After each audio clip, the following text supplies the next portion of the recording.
Them say we no fit jump. Them say you no fit jump. Them say we no go fit jump. I'm a girl when you want to move in a chacha. I catch you more where walk around my man. Get a jinjin and your mama. Not be why you know. Get a jinjin and your mama. I did get the good you know. Get a jinjin and my mama. Umri kwedu. Get a jinjin and your mama. Umri kwedu. Get a jinjin and your mama. Simin de ura pa. Get a jinjin and my mama. Get a jinjin and your mama. Kinya budu you know. Get a jinjin and your mama. What you need me? Get a jinjin and my mama. Get a jinjin and your mama. What you na me ba me yo.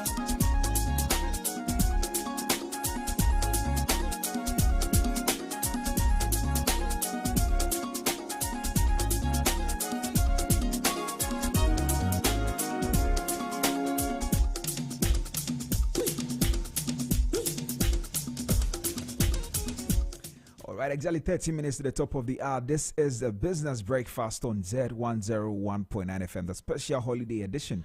And this morning, of course, that was work by Natty Brew.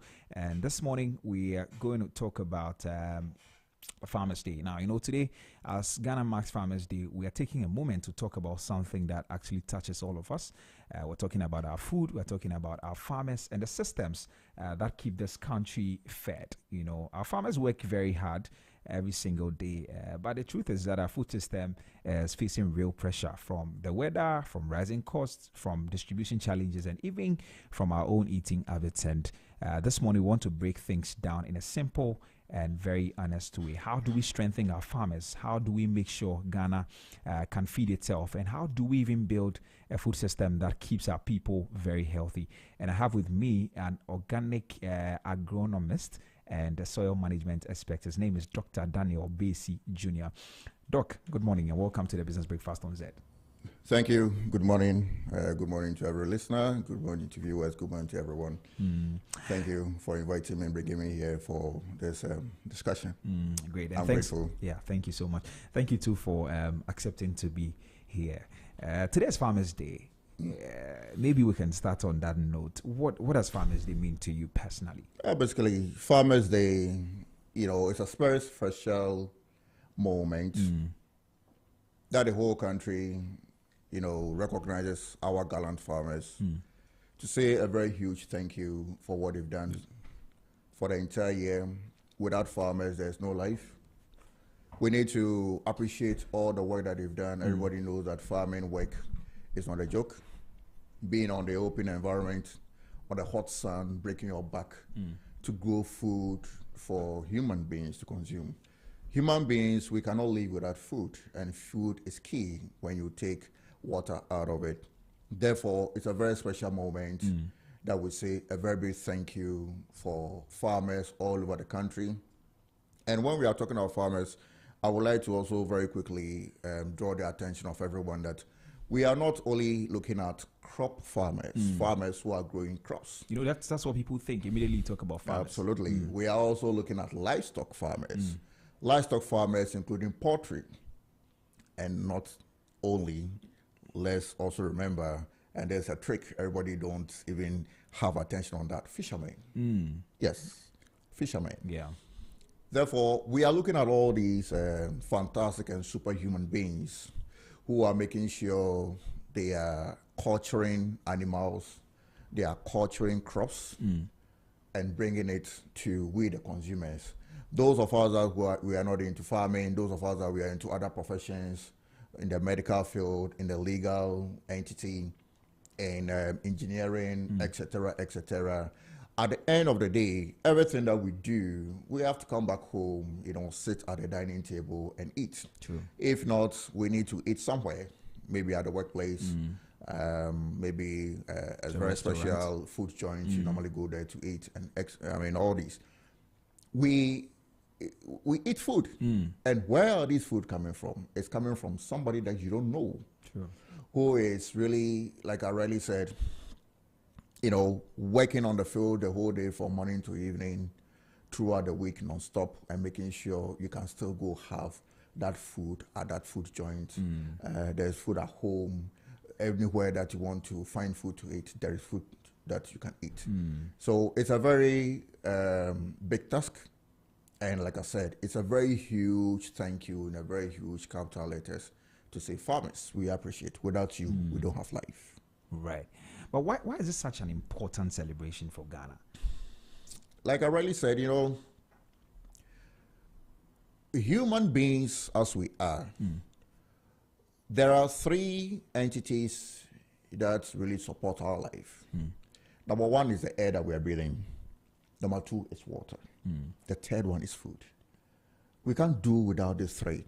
But even if we are saying that we can do without food, maybe for some hours, for some days, the Christocentric folks who go into spiritual exercise and say that, okay, I'm holding on to food for maybe some few days to seek the face of my maker. Even with that, when you break from fasting, you look out for food. That's true. And food does not necessarily mean that the big bowl of food with a lot of soup and a lot of meat and all that on it, but even the fruits that you consume. Yeah. Said, okay, I'm breaking my fast, therefore I need to go lightly, take a little bit of fruit, and maybe the fruit will be okay for me, and then I continue the next day.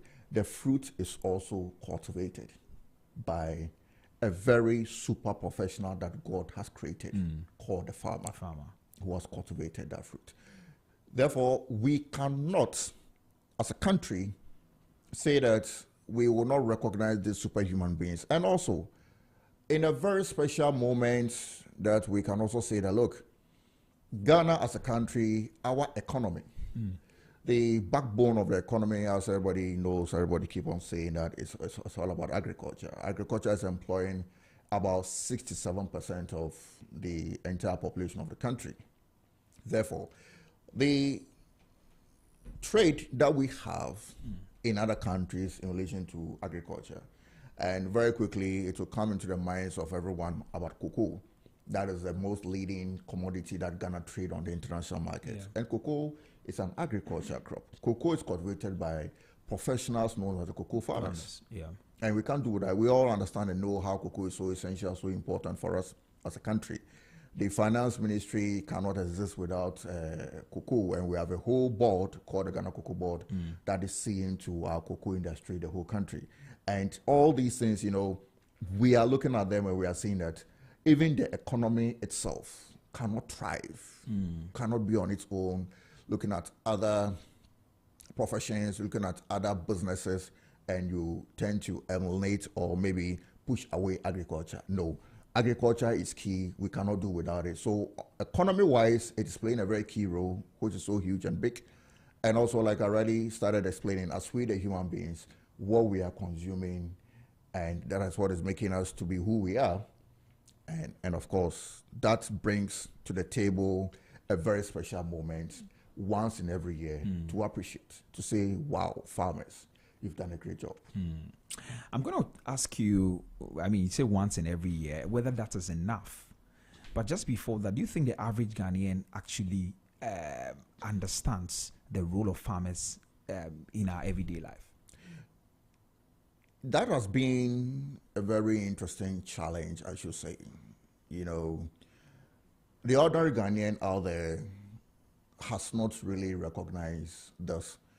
All that they know is that, okay, it's a holiday, we have fun, and the holiday is called Farmers' Day. The ordinary Ghanaian out there has not really quantified and understand that without the farmer out there, there's no life. What it is that we need to also have a very special moment, as you rightly said, whether it is the best to go doing it once a year. Doing it once a year, I would say it's not a bad idea. It's okay because we are looking at some crops, or entirely most of the crops that we tend to grow as farmers. Their life cycle ends up within a year. And when we have so much of it, we are looking at a very special moment where the food that we have seasonally, we have so much of it on the market. Right. A farmer is maybe cultivating a crop right now, and that crop will be ready maybe somewhere before Easter season. That crop will be ready maybe at the middle of the year, next year, 2026. That crop might be ready by the end of the year 2026. That crop might be early, might be ready to harvest maybe let's say somewhere in February, March, thereabout. It depends. And that farmer who, let's say, is doing a 3-month ration crop will continue to have, let's say, 3 different cultivations before the close of the year. Yeah. That farmer is bringing something to the market every 3 months. It goes on. And as we tend to consume, we always have it and all that. So it's appropriate that we have it yearly. But also, to respond to the other side of the question also, we need to have a series and a continuous advocacy, you know, is very important to help farmers and also to educate the consumers, to educate the public, for them to see how useful, how essential, what is it that we cannot do, and the farmer is out there doing. And the farmer is always making sure there's food on our table all the time.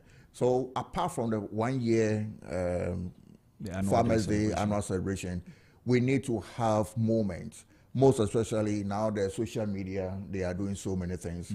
Most of the media houses are all over the place. We need to see how media houses should be, you know, getting themselves involved in promoting food and agriculture.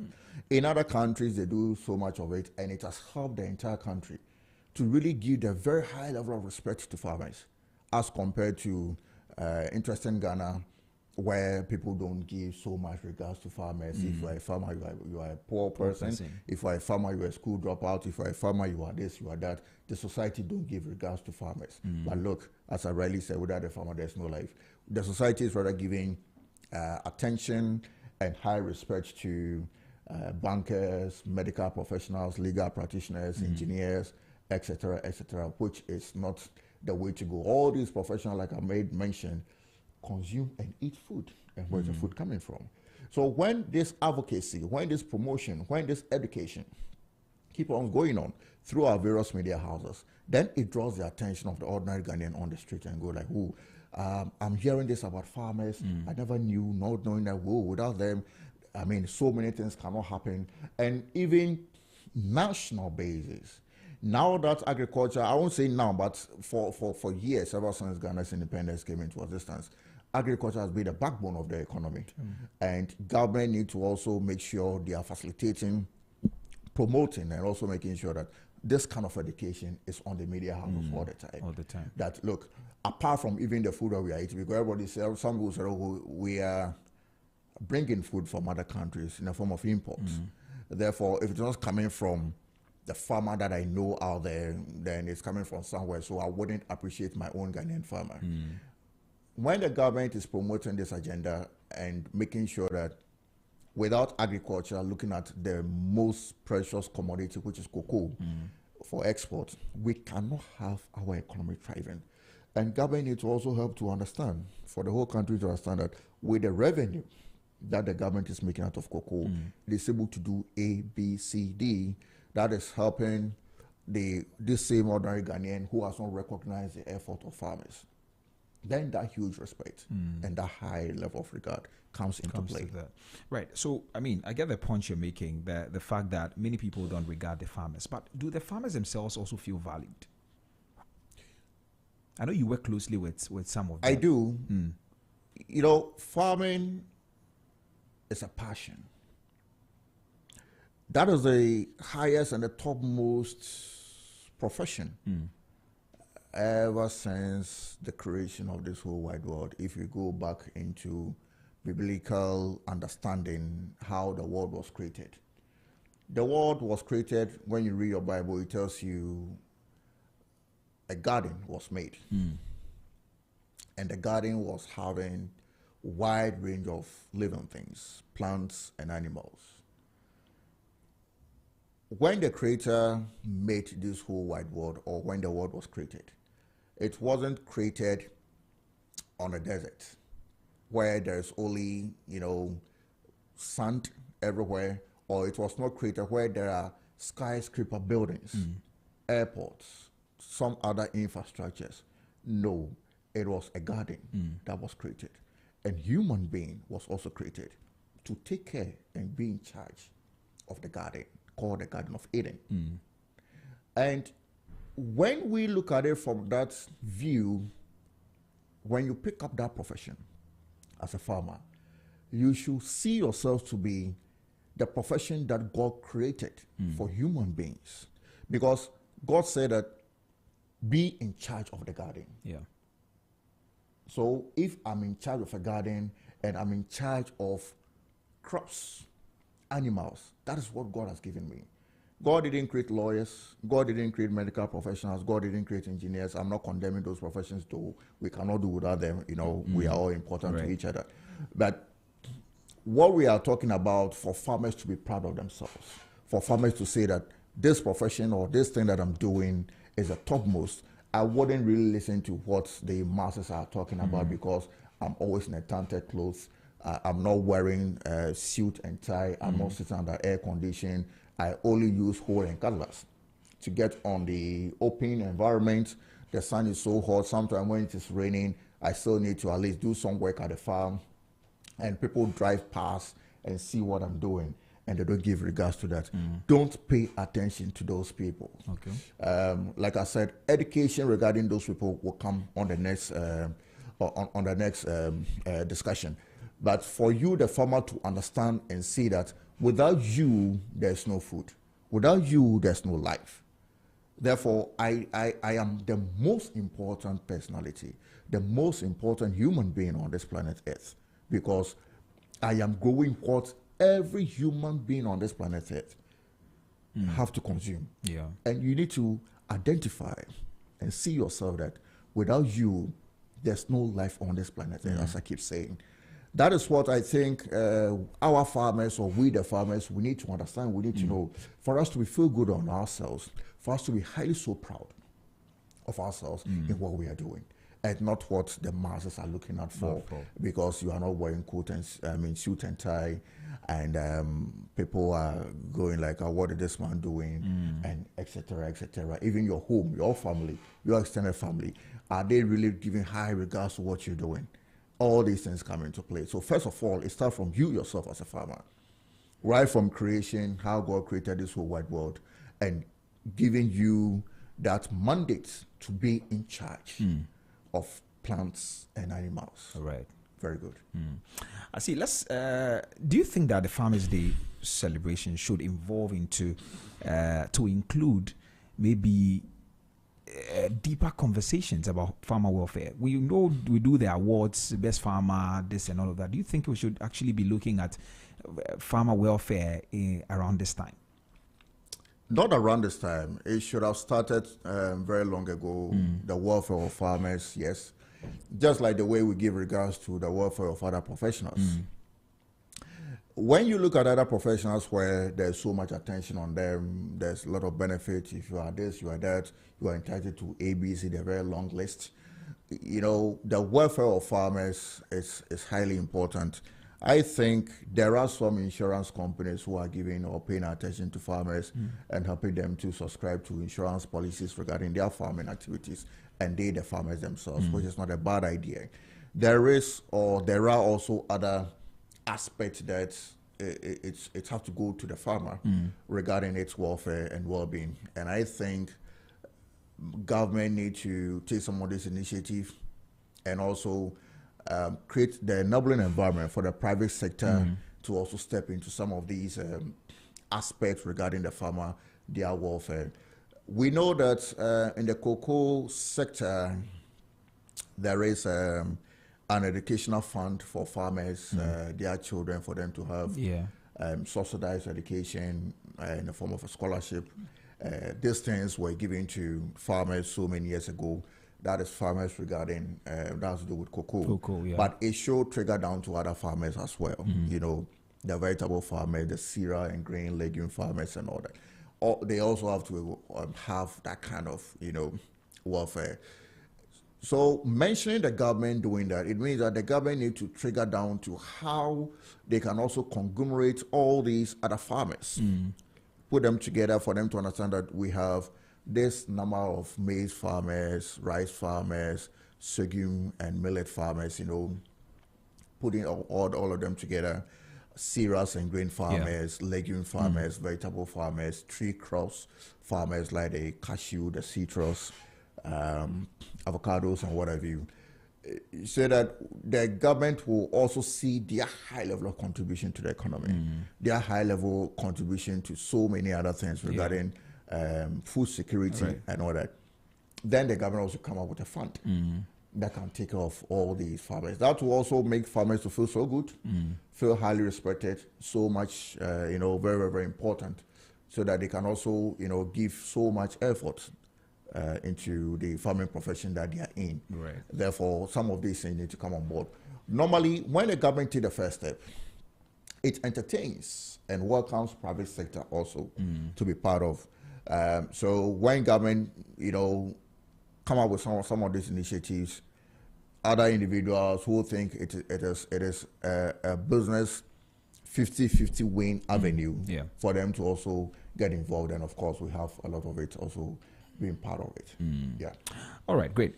So let's, before you came in, there's this gentleman, my colleague here, and he was telling us about his parents being farmers. But when it comes to National Farmers Day like this, sometimes, he says from where he's coming from, which is Wasa Ekiapim, the people are in their farms this morning, trying to still do they don't care, or they don't even know what exactly is going on in terms of the Farmers Day. What is one thing you think we could do to make Farmers Day more meaningful to farmers like that? Like I made mention, farmers are working on their farms on the field throughout the day, non-stop, from Monday to Sunday. It goes on and on. It doesn't mean that special moment, that special day called the Farmers Day, every Tom, Dick, and Harry of a farmer should leave his work at the farm and come to maybe where this occasion is to be, for them to be part of, or they just have to take a rest and relax at home. It doesn't mean all farmers should do that. If I'm a farmer, or of course I'm a farmer anyway, if there's something I need to do today, which is key, so important, I need to go out there to go get it done on the field. The recognition is what is key. Therefore, when Farmers Day activities are going on and those nice speeches are being given, if you pay attention to all those speeches, it congratulates every farmer. Therefore, if I'm on the farm or I'm on the field doing what I need to do, and of course I'm being congratulated, I feel good about what I'm doing. It gives me a lot of morale, I'm doing much more because I know that the government has recognized this hard work that I'm doing to bring food to the table. Also, regardless wherever location that it might be, it is good that this year Farmers Day is on the Volta region. Normally, it is very important for it to be hosted at various regions. Right. And we are talking about various regions. That's where we are talking about areas where a lot of food or a lot of farming activities goes on, to bring it right there at their doorstep, for them to feel good and understand that this thing that we are doing in this community that seems not to be even located on the map of Ghana has been seen, has been recognized. Right. Therefore, we say thank you, and like I already said, as you agree with me, giving them the high, very level of morale to do more with their farming activities and all. So all these locations, everybody knows that, okay, the prime areas in the Ashanti region, centering it at Kumasi, the prime area in Greater Accra, looking at Accra itself, and it goes on and on. That's where everybody recognizes, everybody sees it, everybody have easy access and participation in going to see what happens, and also to congratulate the best farmer in this, the best farmer in that. You have to sit back at your TV sets and also watch, and also have familiarization and believing, understanding that, so there's a location at this place that they are also doing a very fantastic job in growing food. Therefore, the food that I see on the open market, most of our market days that we all go there to buy so much food for our various homes, we know that, okay, some of these foods are coming from this community, that village, this place, and it goes on and on. Then we appreciate and recognize, know that farmers are doing a very fantastic job. Right. So if we organize just the events, like we're saying, and for instance, somebody from Wasekiapim is in his farm, sometimes they don't even know that there's a Farmers Day celebration going on. And that is where my question is coming from. Not necessarily that they should take time off their farms or anything, but how can they also feel part of the celebration, or they don't have to necessarily be part of the celebration, like you're saying? They need to be part of the celebration. The fact that these farmers are busy on the field doing what they are doing doesn't mean that they should isolate themselves. I won't say publication, but the advocacy, making it so loud for every farmer to understand and know. And it should start from where we started our conversation, where that continuous discussion, that continuous advocacy, recognizing, appreciating farmers on weekly basis, at least. I mean, every media house should have a section, a moment.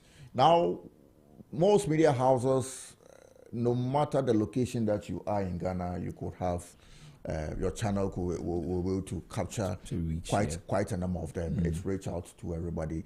And when farmers, for instance, after they are back home from the field, maybe a little bit in the evening, and they tune in their radio set and they are hearing about programs regarding farming activities, programs regarding agriculture in Ghana as a whole. It's smoothing their hearts. It's made them feel good. And like I keep saying, the recognition that it gives, that farmers are seen and farmers are being recognized in all what they are doing. Therefore, when it is getting closer for Farmers' Day, then of course they are already highly informed for them to be part of this special moment. And also the high level of morale that it will give to these farmers is for them to also work hard and challenge themselves that I need to do more farm size, more acreages for me to see whether I could get an award, for me to be recognized. All of these things motivate the farmers a lot, right. And then for them to be also be recognized and awarded. But if everything is in the quiet, as it has been, but it has been much better in this very year that we've just started, right from January, latter part of, let's say, April, all the way down to this month of December now. The recognition and advocacy for agriculture has been much better, has been good. We've been hearing the agriculture minister most of the time in most of the media houses and most other public gatherings and all that. It's a very good thing that he's doing. And I'll also quickly draw the attention of everybody, all listeners, all viewers also, that apart from the food and agriculture sector, this is the statutory institution that is in charge of our food agriculture, the whole country. But there are other institutions also, government-owned institutions also, that is also playing a role regarding food and agriculture. And there's a new one that is also coming with a very high level of agriculture recognition, strengthening up agriculture, making agriculture make it look, I won't use the word modernized, but more attractive, appealing, and making sure that our agri-food systems are well structured. Our foods are become much healthier. Right. Our farming activities is become much more sustainable. It is a unit of the 24-hour economy called the Grow 24. The Grow 24 is focusing on food and agriculture, in addition to what the Ministry of Food and Agriculture is already doing. And Grow 24 is going to work and address a very, very, very key important issues in the agriculture sector that the country has not really paid attention to over so many years down the line. And it's a very, very good thing in strengthening and improving upon agriculture in this country. And all of these things will also come into play as we are discussing, promoting agriculture in various means, recognizing farmers, getting farmers to even do much better in their food that they are growing, and also making sure that our food distribution, it is much more well structured, and it is going to control and minimize the influx of food imports that we are seeing that is coming. But interestingly, this very year that we are in, the influx of food imports has reduced because farmers are being required. People keep on saying that our farmers are not producing enough. That is why there's import all the time. People are having so many funny perspective or perception regarding our farmers, pointing figures at the farmers that they are the cause and they are the reason why there's influx of imports. But this year, as we are in, of course, this present government is addressing food and agriculture in a very different and a very peculiar way. That is motivating and encouraging farmers to do more. That's why I'm saying that, or that's why I'm looking at it from the point of view where our import of food has reduced. So farmers are highly motivated. Farmers are giving much more input and they are producing so much. So the imports have reduced. And it will tell you that getting into next year and the number of years that year to come, if some of these things are going to continue, if some of these things are going to be much more intensified, we realize that by the time we are into the next 3, 4, 5, 6 years, 7, 8 years to come, it is either most imports has entirely been out of the system and probably maybe some other few essential might be imported. But I see. As in the way we are importing, it has come to, it has reduced and it is much better. Right. We hope it continues because the concerns are that we have to be producing what we eat and all of that here in this country. Yes. Well, I wanted us to, I made us spend quite a number of time, or a longer time on the Farmers Day because today is Farmers Day. But just finally on that one, how can we make this day, or how can we use this day to actually make agriculture appealing to young people? Very special moment, being a Farmers Day to farmers, appreciating farmers, congratulating farmers, making farming most appealing to people, is showcasing and talking about most of our indigenous foods. And that's why, or there's a reason why I'm saying this. It is because for so many years now, our indigenous foods, most of them has gone extinct. And it is about time for us to, bounce back, to try to bring them back into our agri-food system, for it to be much more seen, much more consumed, Therefore, promoting and giving the opportunity for our consumers to, for instance, understand and see that we still have some of our indigenous crops in our system. Millet, sorghum, fonio, so that they will know that these foods are the right food that we should be eating. Very, very, very healthy. Our ancestors have been consuming this food or these foods ever since creation. And our unfortunate, corrupt agricultural practices has really made some of this healthy food has gone extinct. And bringing it back into existence, like I really said, is very, very, very important. And it should be one of the special moments to mark today as a Farmers Day for all consumers out there and everywhere, to see that there is still an existence for some of these foods that has not entirely vanished. And preparations and so many other activities are being underway, going on for it to be much more abundant on our agri-food systems. And that will bring young people interested in the agriculture sector. Absolutely. Because, I think we'll talk about that also regarding the way our agri-food systems has been messed up for so many years down the line.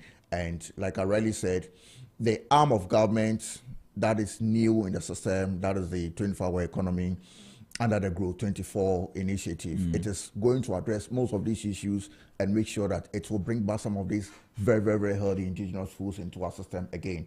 Because most of these very healthy indigenous foods thrive, grow very well under a sustainable agriculture practice called organic agriculture systems. That is how some of these food could be cultivated and could be abundant everywhere. We have not practiced sustainable agriculture activities for so long a time. This government is bringing it back and promoting it.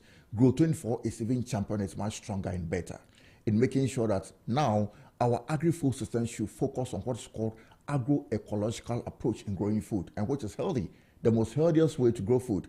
And it will bring back most of these indigenous species or indigenous foods that has been missing in the system for so long a time, for us to see it all over the place, and we start consuming them once again. Very healthy foods. All right.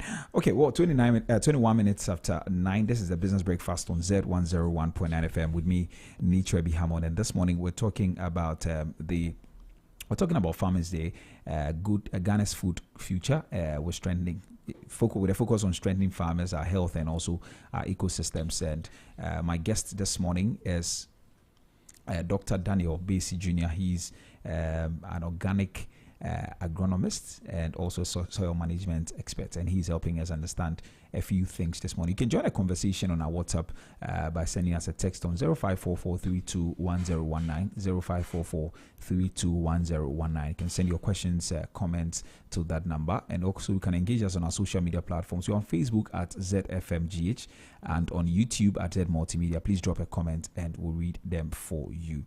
Okay, Doc, let's move on and talk about food security. In simple terms, how food secure is Ghana? Currently,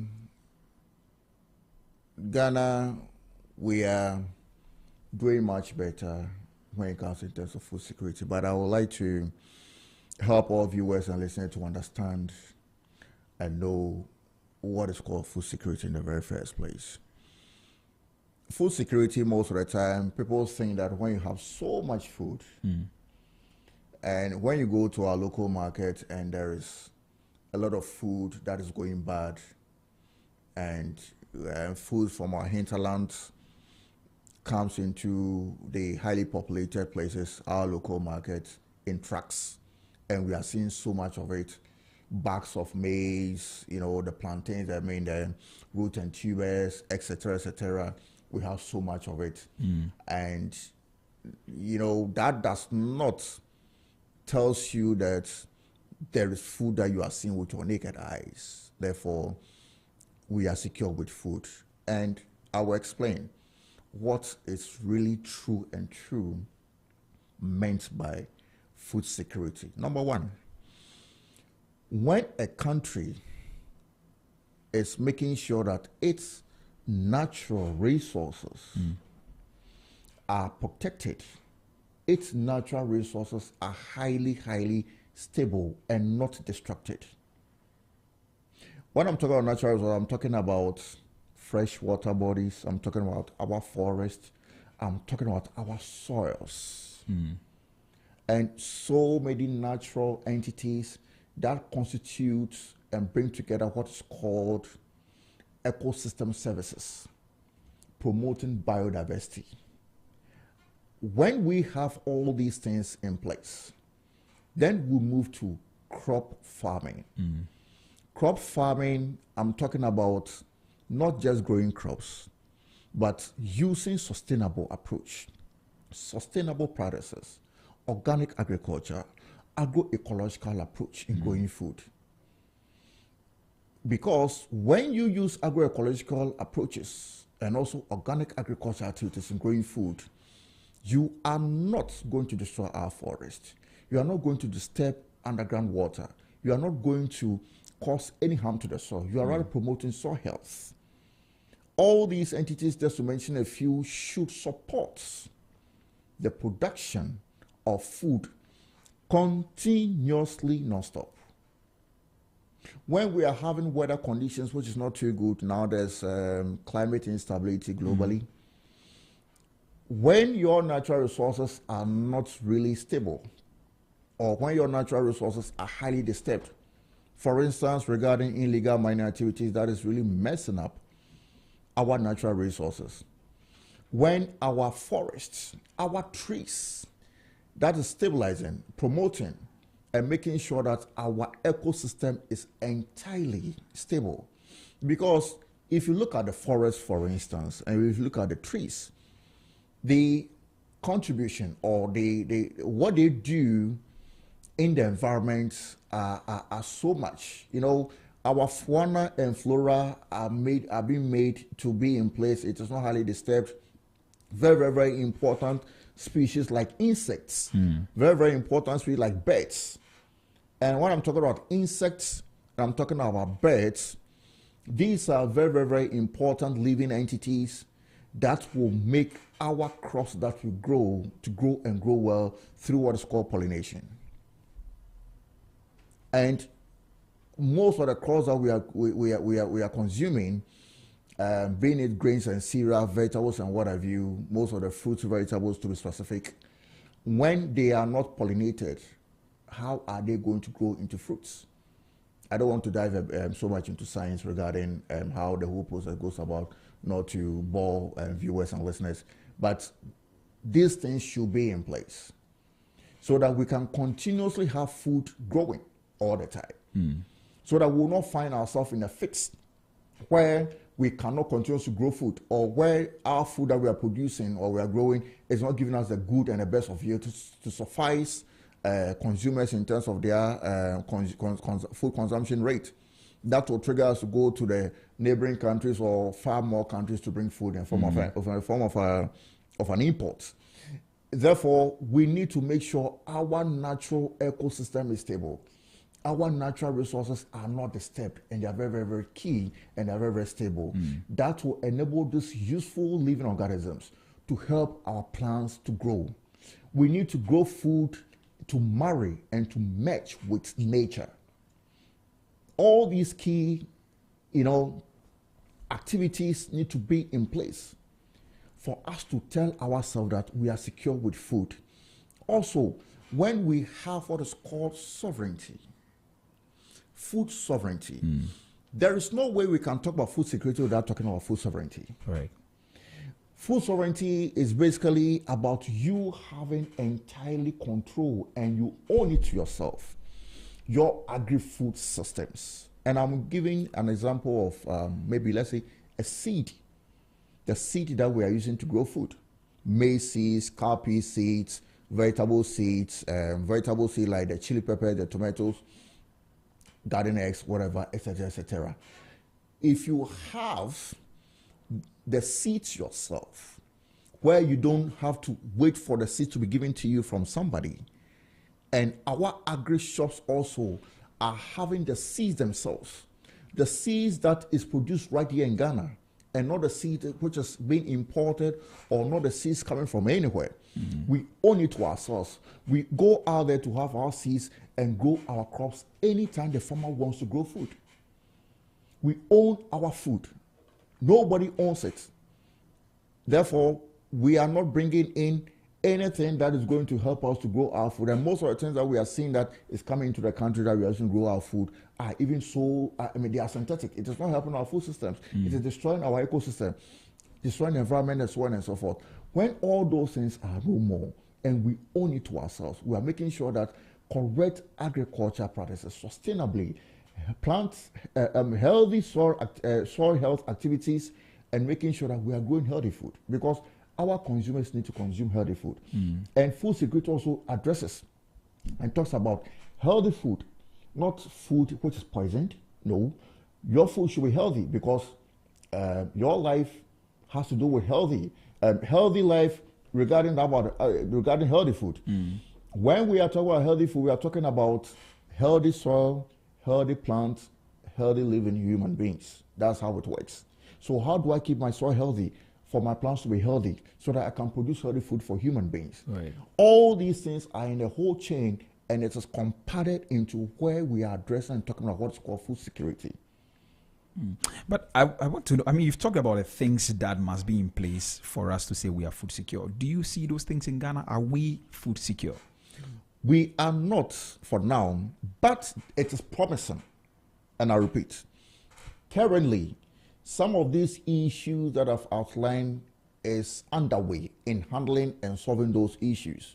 So it is promising, and the indications are so clear. Like I really made mention in the past few minutes, the arm of government under the 24-hour economy, under the Growth 24, is addressing so many of these issues, and it's coming to life. And farmers are now going to be empowered for them to grow healthy food. Farmers are going into agriculture practices and activities that will not destroy the environment, that will keep our ecosystem in place. That is not going to destroy our forest. They are going to put together smallholder farmers for them to go into what is popularly known as agroecological farming practices, to make sure that they are not destroying the environment. They are using sustainable organic input to produce food, for them to bring food on the market which are healthy, not food which are being used, synthetic input are being used to produce all those foods, and it's not giving us good health. It is destroying our environment, also promoting and contributing to climate instability and all that. Grow 24 is addressing and going to make sure that all these things are able to be worked on, and we are going to have much more sustainable farming activities, and healthy food will be on our tables. Right. And that's why I'm saying that it is promising. It is a bit new, but it is going to work out. It's going to be super. time, It's right. going to be awesome. Okay, so why do you think that Ghana is still importing foods that, I mean, we can grow here? I mean, because you're talking about food sovereignty. I would say it has some level of political influence. And that political influence, what it means is that, when we need to invest in our own farmers, put the right policies in place, put the right strategies in place for us to grow enough food for everyone. If we are refusing to do that, and we are thinking that bringing in food or importing food will give much more quick revenue to some business people, then we tend to, consider that. So that seems to be much more,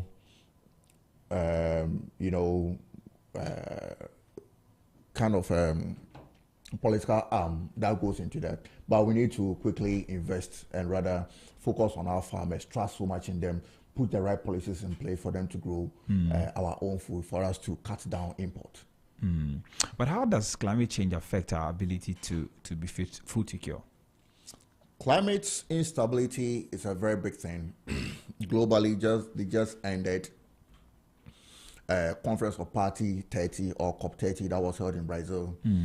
Addressed some of these issues. The previous Conference of Party that was held last year, towards the end of last year, that was held in Azerbaijan, that was held in Saudi Arabia, and the very latest one was held in Brazil. All these Conference of Parties, have addressed a lot of climate instability issues in relation to our food securities and so on and so forth. And it's all about some of these things that I talked about, how our natural systems to be in place to promote and help healthy food cultivation. And that is what is happening. When there's climate instability, it's going to affect our rainfall pattern. It is affecting wide range of useful organisms and living entities like the insects that are there to pollinate our crops. When farmers and other international entities are not really supporting and promoting healthy and sustainable farming activities, and rather introducing so many non-sustainable practices, regarding the GMOs and stuff like that, it will contribute and it will lead into climate issues that will not help and support agricultural farming activities. Therefore, these are some of the things that goes a long way in affecting our agricultural activities in relation or emanating from climate instability. Right. There's so much to cover this morning here, but let's move on to the agricultural food systems here in Ghana. You talked about that a while ago. From a professional lens, what are some of the biggest agricultural strengths and weaknesses that we should be concerned about? Number one, our strength that we need to be concerned about is having a sustainable planting materials. And what I mean is that seeds, we need to own our own seeds. We don't have them? We don't have them. We are yet to. Then that's not a strength. That's probably a weakness, isn't it? I'm talking about weakness, okay. as you rightly asked. When we are able to own our own planting materials, for instance, with seeds, then we have all the reasons to grow our own food. We don't need to be buying or importing seed from anywhere. That is one of our weaknesses. Number two, when we are able to make sure that our natural ecosystem are very, very, very, very stable, and we stop destroying our natural environment. Illegal mining activities has been a very big problem at the back, breaking the back of the country. How is it going to be addressed for it to come to a stop entirely, so that all what it is leading into in poisoning our food and also poison our freshwater bodies, and there's a freshwater body that we're using to irrigate crops, and it is having so many effects on our agri-food systems. How some of these things could come to a halt for us to reclaim all those lands, for us to rebuild all those forests that we've lost, for us to have a sustainable agri-food system. And then the third one, as one of our weakness also, it is how we need to structure and make sure that our food distribution system is well organized. We tend to have so much food centered at certain parts of the country. Can you give an example? Yams, for instance, and also most of the perishable crops. You tend to find them so much at certain communities or certain places, entirely out of the highly populated areas. How can we bring them and get it well distributed all over the country? When we are not seeing it enough of so much of our food at the highly populated areas, so many consumers are convinced that farmers are not producing enough. Therefore, there should be a need for us to be importing. No, that's not the issue. But the food distribution system should be well structured. What do you think is affecting the food distribution system? What is affecting the food distribution system is, number one, value addition. When we are able to put right structures in place to promote value addition, so that most of these foods will not just go bad so quickly, so that we can have some of this food still being in our system for consumption in different forms, which is more sustainable.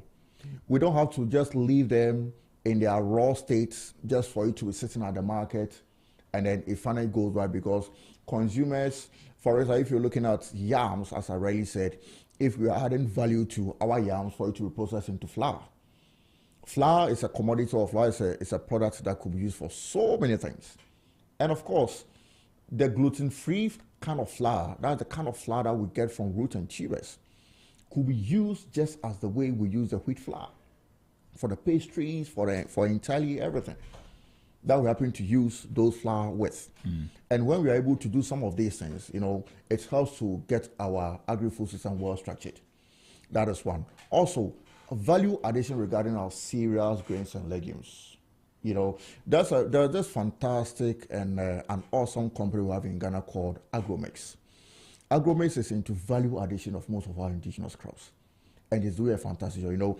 It's able to bring together most of our indigenous crops, mix it up in a form of food, and it is well fantastically packaged, making it available, making it much easier for the consumption, the recognition, the high level of regards given to some of these foods that is well distributed all over the country. When we are able to process and we are able to add value to some of this food, it can easily be distributed, move from one place to the other, everywhere in the country, and it goes beyond.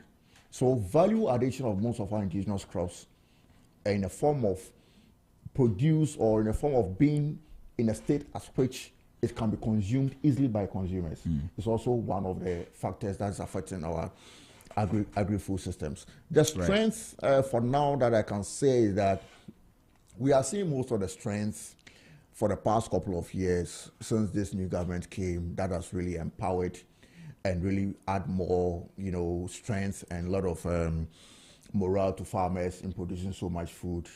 We are looking at input distribution, supporting farmers with inputs like very healthy organic fertilizers given to farmers for them to grow healthy foods, and also the various structures that have been put in place where agro-farm service centers, that will be well positioned at some places where when you have issues regarding input that you want to have, mechanized, equipment that you need to have in producing your food and growing your food and so on and so forth.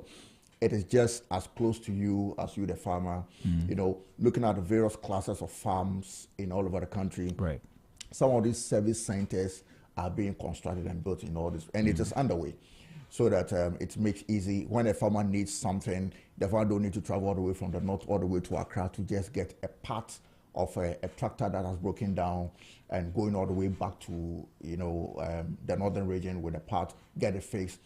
If you don't have a mechanic, you have to come all the way to Kumasi to get a mechanic to go fix and so on and so forth. All these, the farming service centers are going to have all these professionals also over there to see to farmers when they have issues with their irrigation systems, with their farm implement, etc., and also some of the input that the farmers are required in using. All right.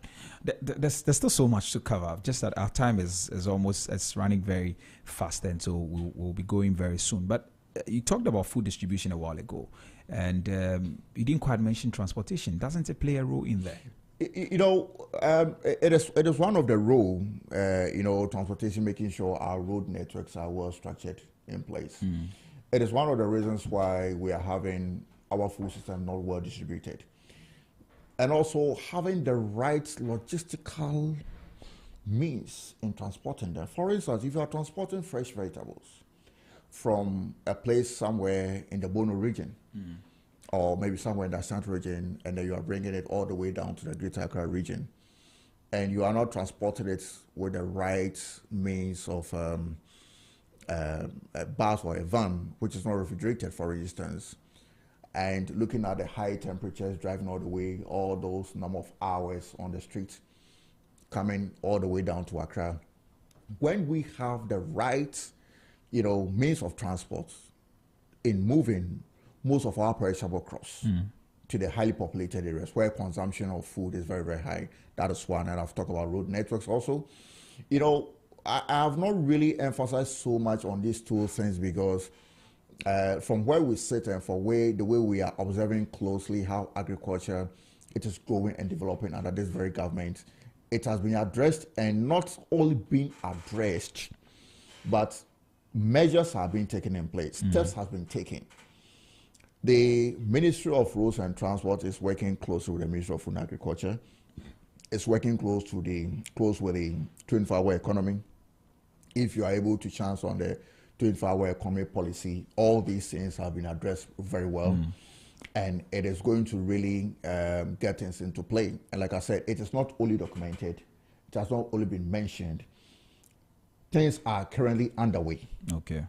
For some of these things, to be done regarding road networks, the right appropriate means of transporting, and also some other, quick processing, factories in some other sensitive areas where some of these so much foods are being produced, so that those factories will have easy, closer access to some of these raw materials in processing foods, so that transporting the processed food from those areas to Accra, from those areas to Kumasi, from those areas to any other highly populated areas where food consumption is high will be much, much more easier. Yeah. All right. Okay, let's connect food to health. Good. How big is the link between what we eat and how we feel? Healthy soil, healthy plants, healthy human beings. I made mention of these three things. When we are talking about healthy food, where does it come from? What do you understand? What does it mean to everybody when you are talking about healthy food? Healthy food simply means that very food that you are consuming, whether it's a raw food like a fruit, whether it's a semi-cooked food like a vegetable, or whether it's a food that needs to go through entire cooking process like a cereal, grain, it comes from how that food is cultivated or how that food is produced. Therefore, we are talking about organic agriculture. When that food is not produced or grown organically, it means that whatever you are ending up consuming would not give you the appropriate nutritional needs that is required by the human system. I will dive a little bit more to understand, or for everybody to know, when we are talking about organic agriculture, what it means and what it is. Organic agriculture simply means that a food system where very important 4 activities have to be closely observed and it should not be omitted. Number 1, ecology. Number 2, we are talking about health. Number 3, we're talking about fairness. And the 4th one, we're talking about care.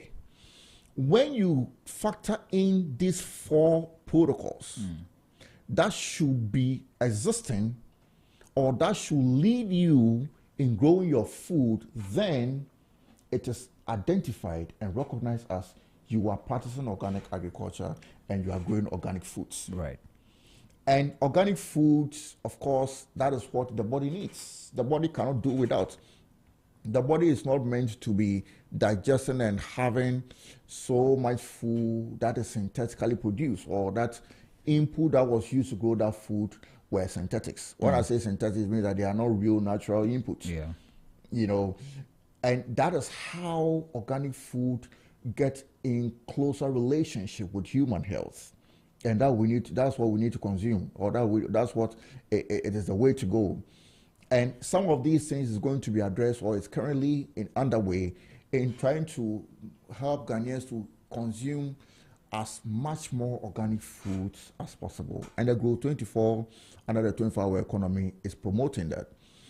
Agroecological approach is also another approach of a sustainable farming activity, sustainable system that is really also going to help farmers to grow healthy food and produce organic foods, because that is what we need, and that's even what will secure our food security. So essentially, are we beginning to see more a move towards organic foods, and how can we do that? How can we get people to be more interested? You talk about Grow 24 doing something, but how can we as individuals actually promote some of these things? We as individuals, what we need to do, and I think some of these things is also currently underway. Now, Ghanaians are much more highly informed regarding organic food, healthy food, the way to go. And it is very, very, very good. And as individual, promoting and understanding is, we have to get our farmers to grow organic food for us. And how do we do this? When we are getting our produce, wherever we source our produce, wherever we are getting it from, either the grocery shop, either the local market, open market, and so on and so forth, do we even pay attention, or do we even care in figuring out or asking that grocery shop owner, that supermarket, that open local market, that this market woman selling some of these foods and so on and so forth, do we express our interests of we getting organic foods? That's what we need to start from.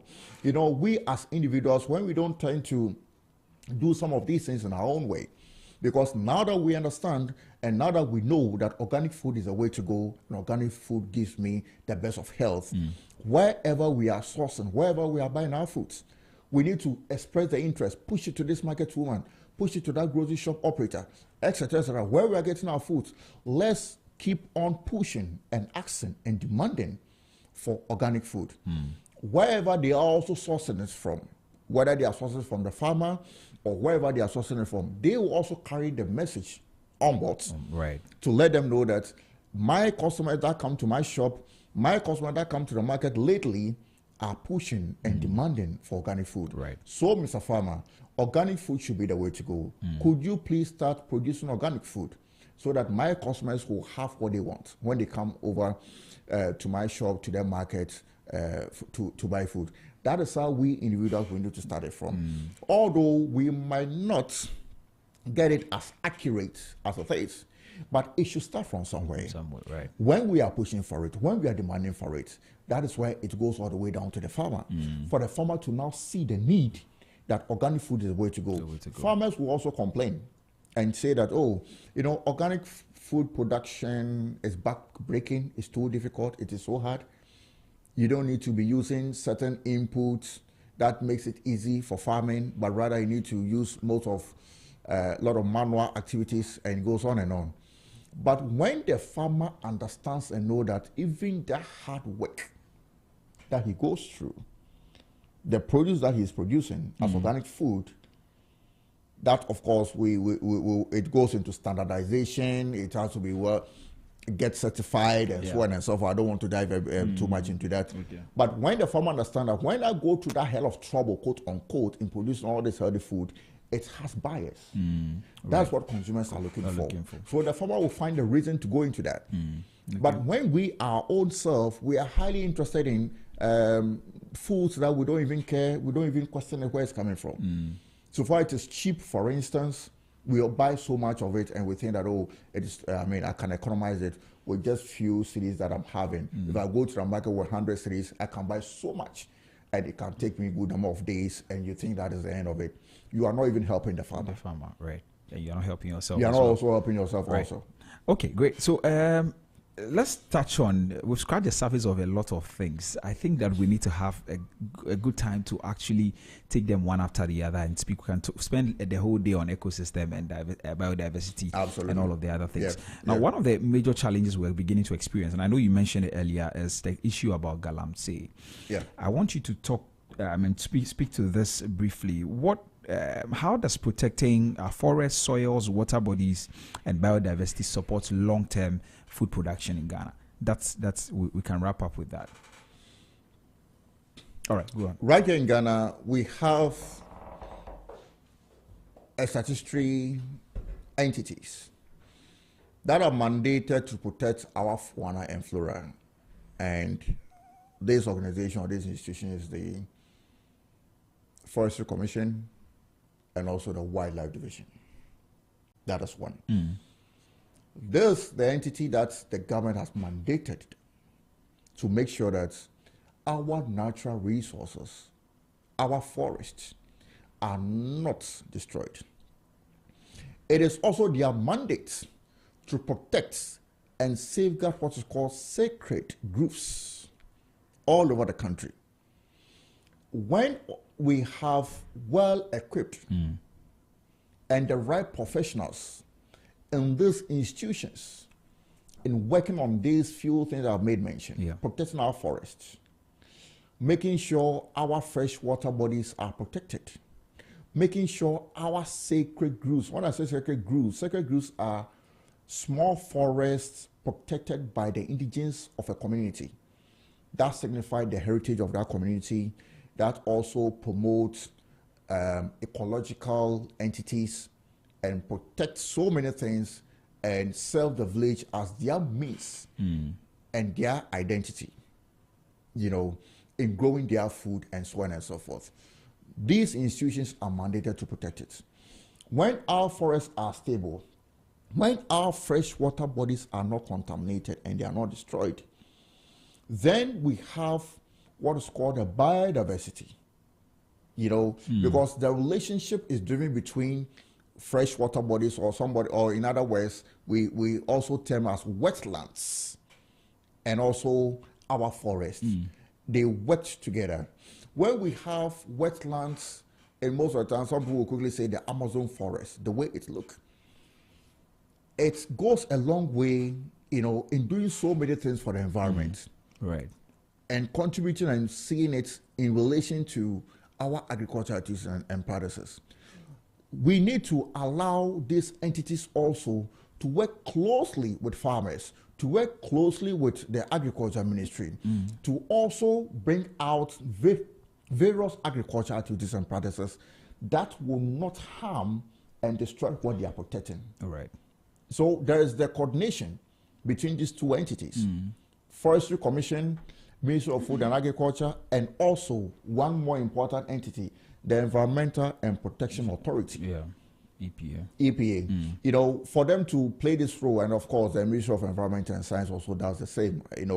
That coordination, that togetherness, that will help inform the various activities, the various systems, because all of them are protecting the environment in one way or the other.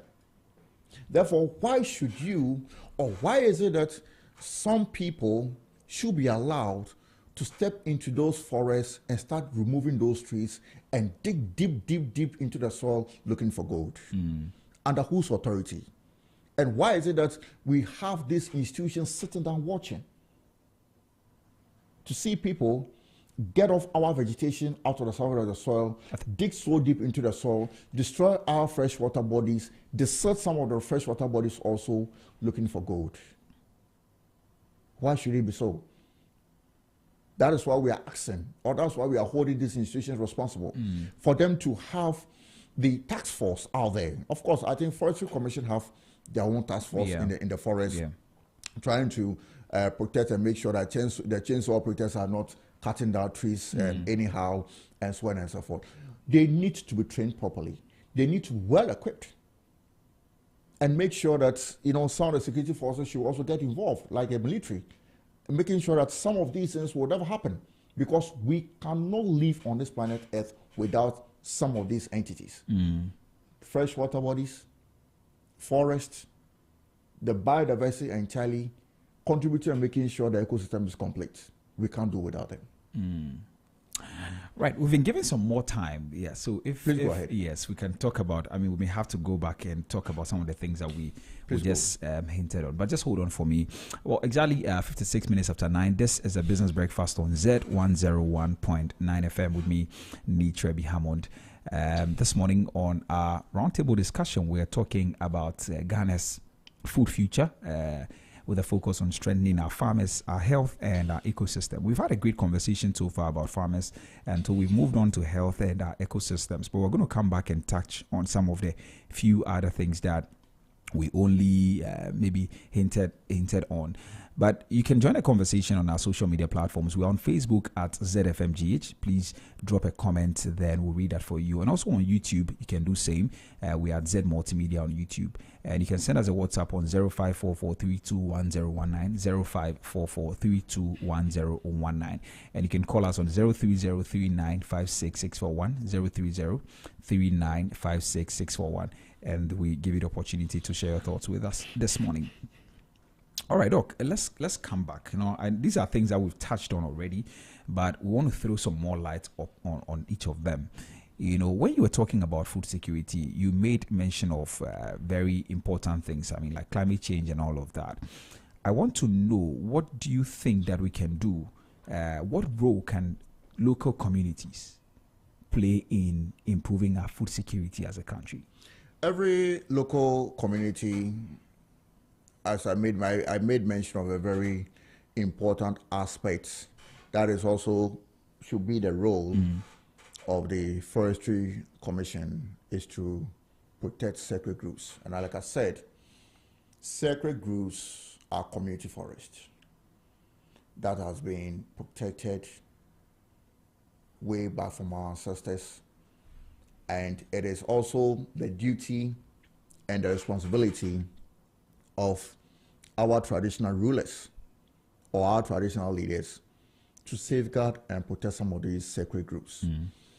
It is a way where the community, spearheaded by our traditional rulers, to also educate the entire community that this sacred grove is playing this vital role. Therefore, it should never and ever be disturbed or be destroyed. All right. We still need food. We still need to grow food for our own self as a community. Therefore, the agriculture activities, the agricultural practices that we need to, get ourselves into to make sure that this very natural existing ecosystem should never be disturbed, should never be destroyed. We need to go into what is called sustainable food activities, sustainable farming activities, organic agriculture. We need to make sure that we practice this so that we will not and never destroy or cause any harm to our sacred groves. And when education is given to the community on the role that the sacred groves are playing, then of course it sinks down very down deep into the skull of these farmers so that they wouldn't practice any kind of farming activities to destroy or cause any harm to the sacred groves. That is how local people, communities can actually, our communities can achieve healthy and sustainable food security. All right. Okay, Doc, you hold on for us. We'll take a quick commercial break, and then when we return, we touch on some other things. Very well. Very well. Thank you.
Farmers Day weekend, the Gastro Feastable is the place to be. Experience a massive outdoor food festival with a street food alley, Ghanaian food village, global flavors, sweet tooth lane, cooking demos, contests, a pre-Xmas shopping bazaar, the drinks arena, and the electrifying eats and beats stage with live music and DJ. Cool. Plus, step inside the knowledge hub for food dialogues, master classes, innovative pitches, and a full agri-business expo connecting the entire food industry. Happening on the 6th and 7th of December at the Palms Convention Center, La Palm Royal Beach Hotel from 10 a.m. daily. Proudly brought to you by Enterprise Life, Tasty Tom, Belacqua, Blue Skies, Express Gas, Cosmos Innovation Center in collaboration with the Presidential Initiative on Agriculture and Agribusiness, powered by Charterhouse. Gastro Feastable.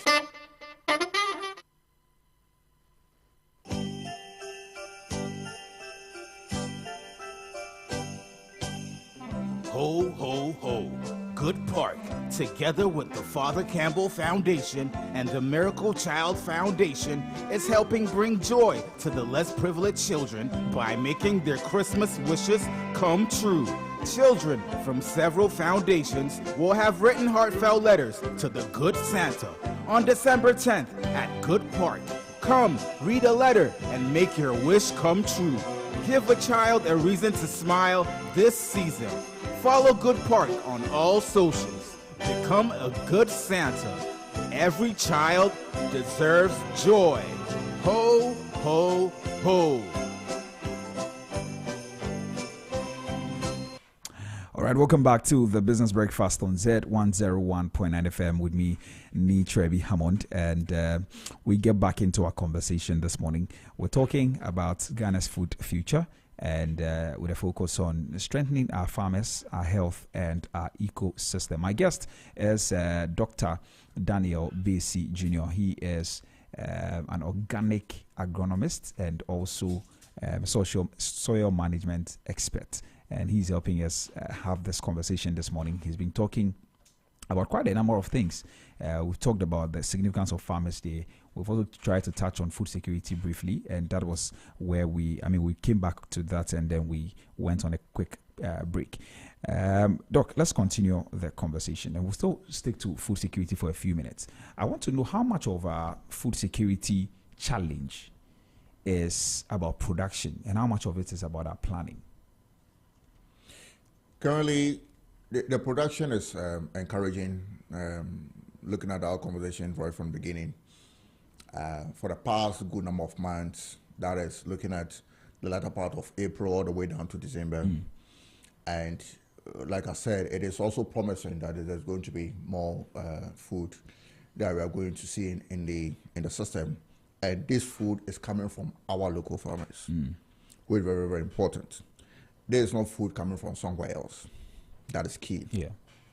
Now, with a plan, it is said that the government is doing so much into this. The government has also opened up to the private sector to also put their shoulders behind the wheel and making sure that most of the things that the government is planning that has to do with the agriculture sector, is doing so well.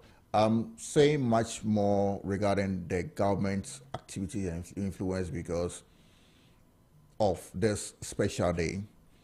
This special day being a Farmers' Day, it is a day set aside for farmers by the government.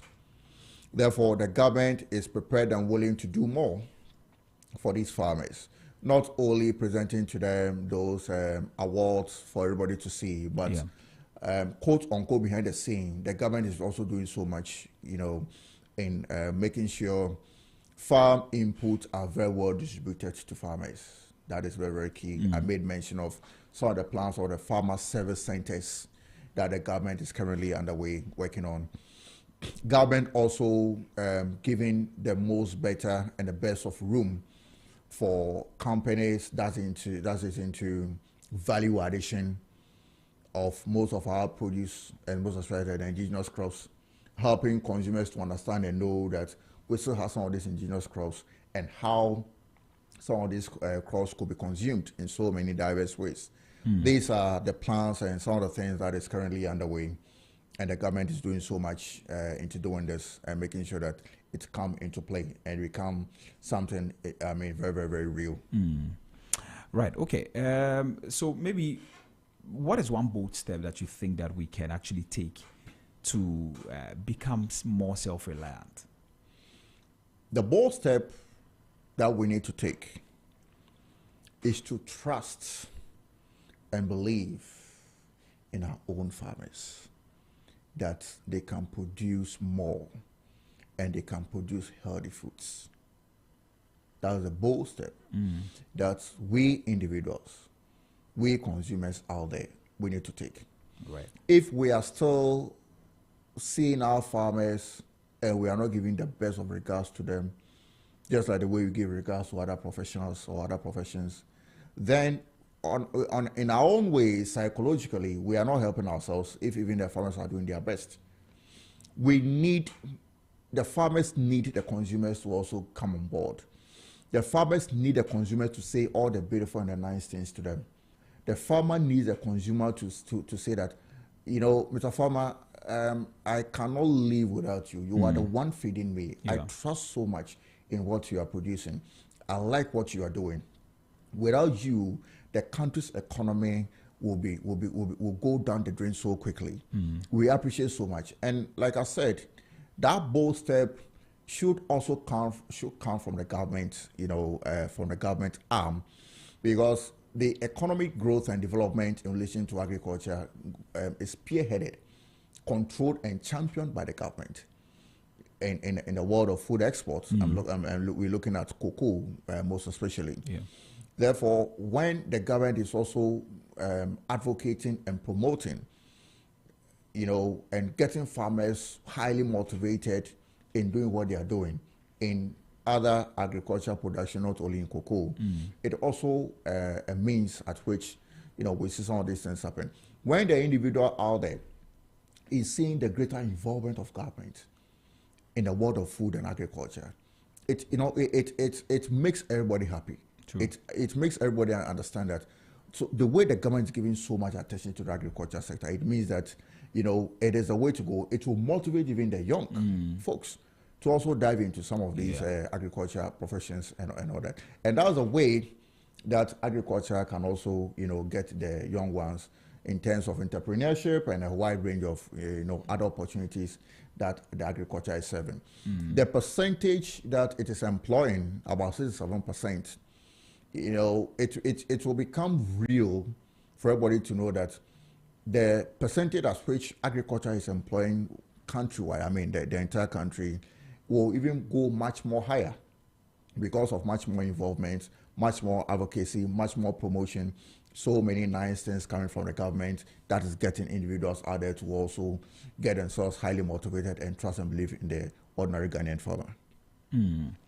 Okay. So do you believe that we can ever be fully, we can ever fully feed ourselves as a country? I mean, I know you've talked about the fact that, we're doing something, we're building, doing some work in Grow 24 and all of that. But do you think we can ever fully feed ourselves and not depend on any importation? There come a time that Ghana will be in a position to feed ourselves sufficiently. And I repeat, there come a time that Ghana would be able to feed itself sufficiently without bringing in any food from anywhere, including poultry. The reason being that the measures that has been put into play currently is giving all these promises. And I'm not just saying for whatever reason, you know, I always use the government as a stronger arm because of the economy. Right. And this current government is pushing so hard and so strong in those areas. And when you sit back and you are able to read between the lines clearly, it gives you the promise. It gives you the kind of smile that has to be on your face that I'm seeing that for the next couple of years to come, Ghana will be self-sufficient in food. And not just food, but healthy food, of course. And either we reduce a lot of imports. When I say a lot of import, it means that produce, foods, animal products that we can produce right here, our own self, right here in Ghana, we would not bring it anywhere from any country anymore. If we need to import, it could be maybe some other equipment that will help us to be able to, make farming work much better, much easier, sustainably, of course. And that might be the thing. It could be some other few ingredients that might be needed to add up to maybe what we're already producing, adding value to it for us to have our own, produce being produced in Ghana. I don't know whether you've heard, and I will also say this so loud and boldly to every viewer, every listener, that Her Excellency the Vice President, Professor Jane Opoku-Agyeman, has pronounced that Ghana will soon process its own cocoa beans right here in Ghana. And as we speak, it is currently underway. The structure is currently underway, being put into place for Ghana to start, processing its own cocoa beans. But this is a conversation that has been going on for years now. Yes. How different is this current one? And I'm saying that as we speak now, the structure to start or to kickstart the manufacturing and processing of our cocoa beans is currently ongoing in the Volta region. Okay. Yes. So it wouldn't be, as Riley said, that it's being pronounced, it's being said all the time. Politicians say it so nicely before the public, before the media, and at the end of the day, you don't see nothing happening. The plan and the approach of His Excellency President John himself is looking at the agriculture to be the biggest. If you chance on the 24-hour economic policy, the areas where it's addressing manufacturing. It is addressing so many other areas that is going to source and have its raw material from our local farmers in terms of manufacturing. There's even an attention, plans, and focus on our local garment industry, where we are going to produce our own clothes. So we are looking at cotton production, which is a very, very huge industry. True. To also make sure that the clothes that we are wearing, the beautiful cloths that we use to sew the clothes that we wear and so on and so forth, will be produced right here in Ghana, and it will be manufactured from the cotton that our cotton farmers will start producing. And all these things are things that have been put into play. And I keep saying, I am not a politician. I wouldn't like to sound like a politician, but from the expertise and then the field that some of us will belong, we've already seen it on the ground. Okay. That is happening. Right. And it is happening at the right moment. It is happening at the right time. It is not happening at the final year ending of this present government. It is not happening at a couple of months towards the end of this present government. It has happened, and it is ongoing right from the beginning of this present government. And that is what is giving the assurance. So you can make a projection that if it has already been started this year, 2025, then definitely by 2026 into 2027, some of these things will start operating. Right. And that gives the assurance. That gives the way forward. That is why it is important, for us to see some of these things. Let's not sit back and be thinking and be wondering what is happening, what is ongoing. Investors are highly interested in pushing their shoulders behind the wheel in some of these agenda policies and so on and so forth that the present government is trying to do in the world of food and agriculture. And it's going to be wow, it's going to be great, it's going to be awesome, as I keep saying. All right, great. So I intentionally took us back to food security so that we can touch on some of the things there. Now let's come back to the ecosystem and biodiversity. We started talking about it, and you spoke about the fact that we need to protect our forests, we need to protect our soil, our water bodies, and all of that. I want us to break it down a bit.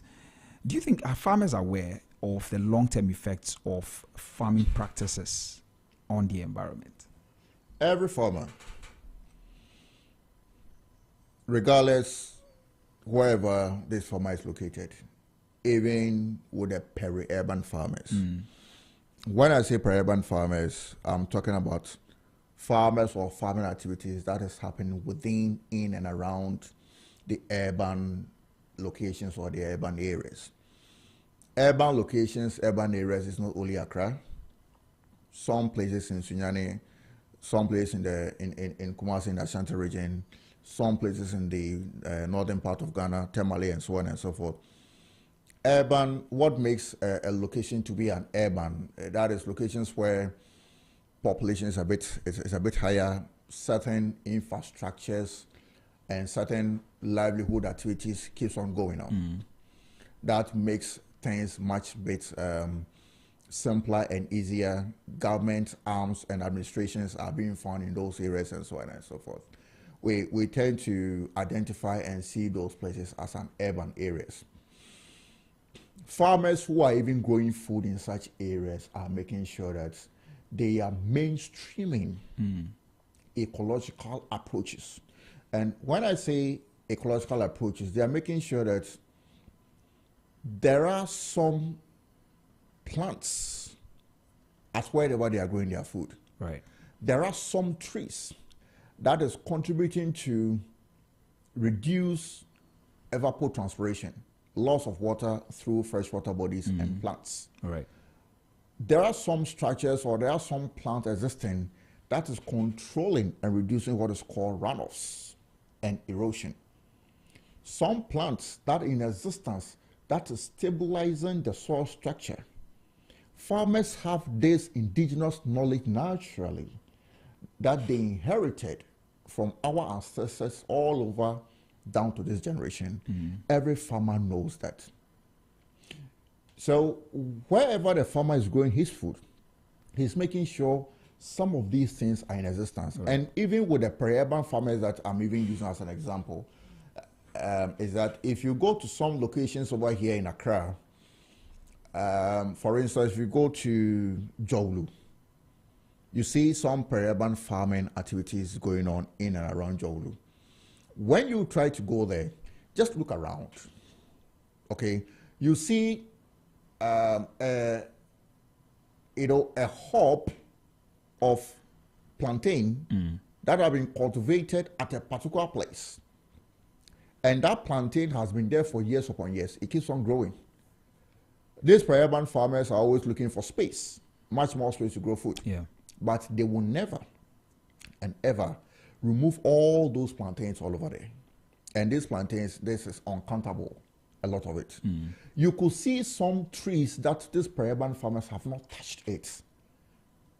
They even use it as a shade that they sit under when they are tired and resting. They leave those trees to be there. You could see that these peri-urban farmers are able to do some dugouts to collect some underground water that they use for irrigation purposes. This dugouts being used for irrigation purposes, it is the existence of some of these ecological entities that is contributing and promoting for them to have water in those dugouts to irrigate their crops. Yeah. Basically, peri-urban farmers have this knowledge in making sure that ecosystem services and biodiversified environment is in existence in where they are growing their food. Let's move away from the peri-urban areas and let's go to other places in the eastern, south, eastern, western, what have you, the hinterlands. When they are preparing their lands, they know which trees not to fell, they know which trees to fell. Right. We are always training and running capacity building for farmers for them to understand and know properly how well they need to, go about ecological approaches in farming systems. And we are always making sure that they are not using weedicide. Weedicides in killing their weeds, weedicide in removing vegetation. This is having a very intense complications on the soil, underground water. It goes all the way in affecting climate, and so on and so forth. We are helping farmers to come up with some other approaches to rather do what is called the land preparations, where you start from clearing of weeds or clearing of the land, creating landforms, and so on and so forth, so that they will not have too much negative impact on the environment. but rather promote and have some ecological existence Right. in their farming activities, in their farming areas, to promote and maintain ecological and ecosystem services, so far as biodiversity is concerned. Right. Okay. I'm watching our time. So maybe finally, just before we wrap up, what are some simple practices that some farmers can adopt to actually protect the health of the soil? Agroforestry is key. And, you know, What is that? agroforestry is a farming system where you are incorporating trees and other crops. Trees and other crops, you know, when you look at the role and the functions that trees play, and the role and the functions that other crops that we are highly interested in growing, let's say the maize, some of the vegetables, and so on and so forth. Tree will stabilize the soil structure using its rooting system. Trees grow and form up a canopy, making sure that when the intense rainfall is up, it reduces the intensity of the raindrops coming all the way to the surface of the soil. Right. When the sunshine is so high, when there's high temperatures, it reduces and controls evaporation of soil moisture from the surface of the soil. When the tree canopy forms up, it reduces the intensity of sun, in this case, high temperatures, on having its negative impact on the soil surface. Right. Just to mention a few, I don't want to sound too technical as far as my food is concerned. Viewers or listeners might not be able to understand some of these scientific and technical approaches. But just to have this very, very basic, practical understanding why farmers need to go into agroforestry activity as an ecological approach, as a form of organic approach in growing food. It is the way to go, and it will also help them a lot. Agroecological approaches is also one of the approach where farmers could do. You know, agroecological approaches has to do with, you know, food that you are producing, making sure that you are allowing ecological activities to also exist. You are not destroying ecological or existing ecological approaches, including the social life of the farmer, and also so many other, you know, important things that the farmer need to consider. Agroecology will protect and safeguard healthy food, making sure that whatever you are producing, the food that you are growing, it is always safe. It is not contaminated by any other synthetic input, because all the various protocols that you are considering in practicing agroecological approaches, it doesn't inform you to be using synthetic input. Because when you use synthetic input, it will destroy and it will corrupt up your agroecological approach in growing food. Right. And it is also another avenue. It's also another way in growing food. Agroecological approaches also does not defines or tells you, the farmer, to grow one single crop. That it's popularly known as a monocropping. You need to grow different kinds of crops in relationship to the way their rooting system function, so that it does not compete with other plants. The landforms that you need to creating ridges and making sure that when I grow my food on a ridge, the distance between each ridge, there are other plants that I can grow, like the plantain, that I could grow in between those ridges. Right. All these things are, you know, approaches that come into play when you are practicing agroecological farming activity. You don't monocrop. I think more education needs to go on. Absolutely. A lot of education needs to go down. To our farmers, yes. Yeah. As they. But we have to go now. What is just one thing that every Ghanaian listener, just in observance of the Farmers' Day, what is that one thing that every Ghanaian or every listener can do to support Ghanaian farmers? Every listener, what he or she needs to do to support Ghanaian farmer is to feel proud of the farmer by consuming what the farmer is growing. Okay. And that's what I have to say. Just feel good about the farmer. Make sure that whatever you are consuming is cultivated and grown by the Ghanaian farmer. And that is that. That is that. Right. Thank you very much, Doc. We're really grateful that you made time to join us. I think it's been a very great conversation, and to see the depth of the things that you talk about. And if we're able to put them in place, I'm sure that we'll be doing very well in terms when it comes to our agricultural system in this country. Thank you so much. Thank you for coming. Thank you. All right. Thank you so much. Okay, you're most welcome. Thank you. All right. So that was Dr. Daniel Basie Jr. He is an organic agronomist and also a soil management expert. And he joined me this morning for a round table discussion. And it's been a very great conversation. I'm sure you've picked a thing or two. But just before we wrap up, I want to say thank you to all our farmers from all of us here at Zed.